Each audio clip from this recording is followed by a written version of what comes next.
அதிகமானவர்கள் ஆகிரத்தை மறந்து விட்டார்கள், மௌத்தை மறந்து விட்டார்கள், சக்கராத்தை மறந்து விட்டார்கள், அல்லாஹ்வை, கபரை, நரகத்தை, தண்டனைகளை, நன்மைகளை மறந்து உலகத்துக்காகவே செயல்படுகிறார்கள். துனியாதாரிகளாக மாறிவிட்டார்கள்.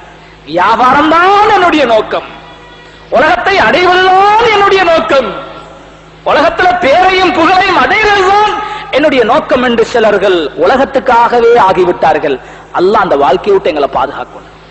நபி ஸல்லல்லாஹு அலைஹி வஸல்லம் அவர்கள் ஆயிஷா ரலியல்லாஹு அன்ஹா அவங்களோட மடியில ஒரு நாள் படுத்து கொண்டிருக்கிறாங்க. ஆயிஷா ரலியல்லாஹு அன்ஹா மடியில தலையை வச்சு படுத்து கொண்டிருக்கிற நபி ஸல்லல்லாஹு அலைஹி வஸல்லம் அவர்களுடைய தாடி முடிகளை பார்க்கிறார்கள். சில முடிகள் நரைச்சிட்டு பழுத்துட்டு. இதை கண்டு ஆயிஷா ரலியல்லாஹு அன்ஹா அவங்களுக்கு ஒரு கவலை வந்துருச்சு. ஆஹா, ரசூலுல்லாஹ் ஸல்லல்லாஹு அலைஹி வஸல்லம் அவர்களுக்கு வயசு போய்விட்டது, முடிகளும் நரைத்து விட்டது, அவசரமாக சீக்கிரமாக எங்களை விட்டு போயிடுவாங்களே என்கிற கவலை வந்து தன்னை அறியாமல் அழுது கொண்டிருக்கிறார். கண்ணீர் வடியுது. இந்த கண்ணீர் மடியிலே படுத்து கிடந்த நன்றாக தூக்கத்தில் ஆழ்ந்திருந்த நபி ஸல்லல்லாஹு அலைஹி வஸல்லம் அவரோட முகத்துல விழுந்துட்டு முழிச்சிட்டான். ஏன் ஆயிஷா அழுகிறீங்க? இல்ல யா ரசூலல்லாஹ், உங்களோட தாடி முடிகளை பார்த்தேன், தலை முடிகளை பார்த்தேன், பழுத்திருக்குது, நரைச்சிருக்குது, நீங்க உலகத்தை விட்டு போயிருவீங்கிற கவலையில நான் அழுது கொண்டிருக்கிறேன் யா ரசூலல்லாஹ் என்று ஆயிஷா ரலியல்லாஹு அன்ஹா அவர்கள் சொன்னார். நபி ஸல்லல்லாஹு அலைஹி வஸல்லம் அவர்கள், ஆயிஷாவே, ஒரு மனிதன் உலகத்தை விட்டு பிரிஞ்சிட்டா, மௌத்தாகிட்டா, அவனுக்கு அந்த மையத்துக்கு மிச்சமும் கஷ்டமான கவலையான நேரம் எது என்று கேட்டார். ஒரு கேள்வியை கேட்டாங்க மனைவி. ஆயிஷா ரலியல்லாஹு அன்ஹா அவர்கள் சொன்னார்கள், யா ரசூலல்லாஹ், ஒரு மனிதன் மௌத்தாகிட்டா அந்த மையத்துக்கு மிச்சமும் கஷ்டமான நேரம் மையத்தை வீட்டுல இருந்து வெளியெடுத்துட்டு போற நேரம் இல்லை. நபி ஸல்லல்லாஹு அலைஹி வஸல்லம், இல்ல, வேறொன்று சொல்லுங்களேன். யா ரசூலல்லாஹ், ஒரு மனிதன் மரணித்து விட்டால் அந்த மையத்துக்கு மிச்சமும் கஷ்டமான நேரம் எது தெரியுமா? கபர்ல அவரை கொண்டு தனிமையில் அடக்கிட்டு திரும்பி வாரோமே, இந்த நேரம் தான் மையத்துக்கு கவலைப்பட போகுது என்று சொன்னதற்கு நபி ஸல்லல்லாஹு அலைஹி வஸல்லம் அவர்கள் சொன்னார்கள், இல்லை ஆயிஷா, இல்ல. ஆயிஷா ரலியல்லாஹு அன்ஹா, யா ரசூலல்லாஹ், எனக்குண்டா தெரியும், நீங்களே சொல்லி தாங்கோன்னு நபி ஸல்லல்லாஹு அலைஹி வஸல்லம் அவர்கள் சொன்னார்கள், ஆயிஷா, ஒரு மனிதன் மௌத்தாகி விட்டால், மரணித்து விட்டால், அந்த மனிதனுடைய உடம்பிலிருந்து அவனுடைய உயிர்கள் பறித்தெடுக்கப்படுகிறது. அந்த உயிர்கள் உடம்பிலிருந்தும் நரம்பிலிருந்தும் எலும்புகளிலிருந்தும் பறித்து எடுக்கப்படும் அந்த வேகத்திலே அந்த உடம்பு புண்ணா போய்விடுகிறது. எந்த ஒரு மையத்தும் அந்த காட்சியை தாங்க மாட்டார்கள். ஒரு மனிதன் மரணித்து விட்டால் உடனே என்ன செய்கிறார்கள்? வீட்டில் உள்ளவர்கள் வருகிறார்கள், அடி கழுவ வேண்டும், குளிப்பாட்ட வேண்டும் என்கிறதுக்காக வருகிறார்கள். அந்த மையத்து உடுத்திருந்த சட்டையை, சாரத்தை, உடுப்புகளை கலட்டுகிறார்கள். கலட்டத் தொடங்கும் பொழுது அந்த மையத்து ஒரு சத்தம் வைக்கிறது, ஐயுகல் ராசில், என்னை குளிப்பாட்டுபவனே, என்னை குளிப்பாட்ட வந்திருப்பவனே, இப்பொழுதுதான் என்னுடைய உடம்பிலே உயிர் கலட்டப்பட்டு உடம்புகள் புண்ணா போயிருக்கிறது.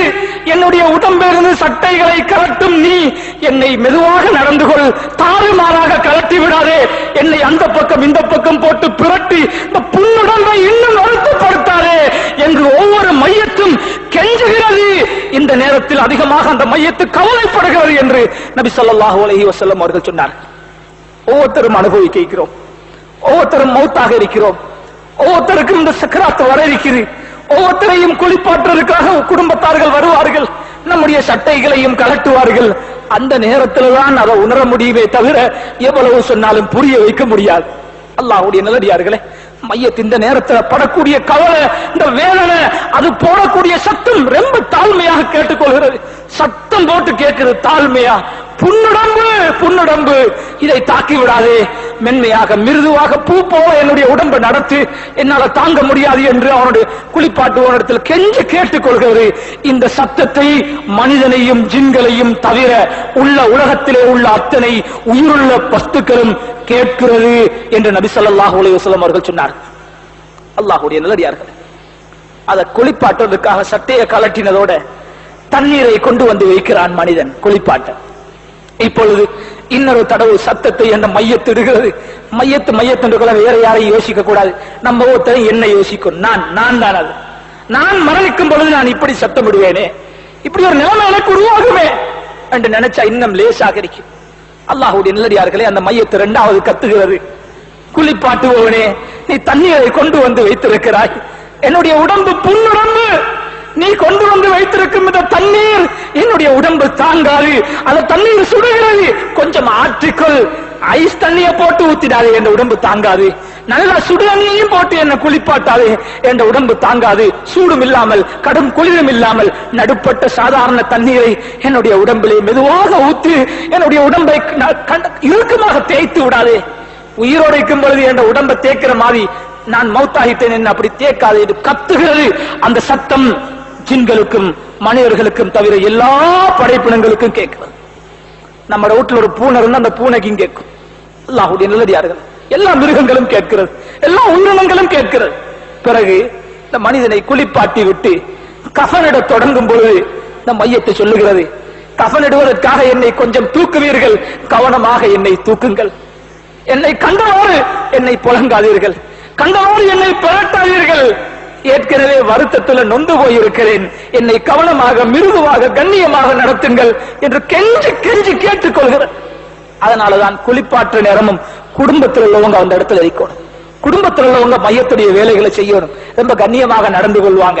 புறத்தி மனுஷனுக்கு இதெல்லாம் விளங்காது, அவருடைய வேலையை முடிக்க அவர் அவசரமா செயல்படுவார், அது மையத்துக்கு வருத்தமாகவும் அமையலாம். அல்லாஹ்வுடைய நல்லடியார்களே, கஃனிடும் பொழுது அந்த கஃனை செய்து முடிக்கும் பொழுது சொல்லுகிறது, என்னுடைய கஃனை மூடும் பொழுது முதலாவது முகத்து பக்கத்தை கட்டிடாதீங்க, முதலாவது என்னுடைய கால்களை மூடிவிடுங்கள், இரண்டாவது இடுப்பை மூடுங்கள், என் முகத்தை கடைசியா மூடுங்க, கடைசியா முகத்தை மூடுங்க, என் குடும்பத்தை நான் ஒருக்க பார்க்கணும், இதுக்கு பிறகு இவங்களை பார்க்க முடியாது, இனிமேல் நான் இந்த முகங்களை பார்க்க உலகத்துக்கு மீண்டு வர மாட்டேன், கடைசியாக என்னுடைய வீட்டிலிருந்து நான் அல்லாஹ்வை சந்திப்பதற்காக செல்லுகிறேன், கபருக்கு செல்லுகிறேன், என் முகத்தை கடைசியா மூடுங்க, கொஞ்சம் என் பிள்ளைகளை பார்க்கணும், வந்திருக்கிற சொந்தக்காரர்களை பார்க்கணும் என்று அந்த மையத்து ரொம்ப பணிவாக சத்தமிட்டு